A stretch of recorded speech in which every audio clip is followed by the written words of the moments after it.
tukiwa chama ya UDA. Leo UDA na ODM na wengine wengi tuko broad based.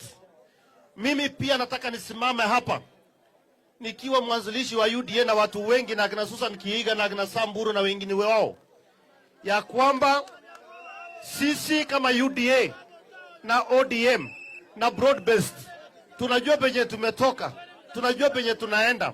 Nataka niambie ndugu zangu wa UDA wenye wanaongea maneno mingi, wachana na watu wa ODM, wapange nyumba yao. Na sisi wote ni kitu moja, na tulikubaliana tukasema sisi ni broad based. Nataka niambie wale wenye wako kwa chama UDA, sitaki kuambia majina yenu, muache kimbelembele na maneno mingi, mnaongea too much. Sisi kama UDA na ODM tukiwa na issue tutakaa chini, au viongozi hao wakae chini, watakubaliana. Mambo ya kusema mnaingilia mambo ya ODM, wachana naye. ODM wamekuja broad based, na tumesema tunajua penye tumetoka na tunajua penye tunaenda na tunye tutakanyagia break. Ama namna gani wananchi? Si ni ukweli? Ama namna gani? Wangapi wanasema tunataka tuunganishe Kenya? Wangapi wanasema tunataka tuunganishe Kenya?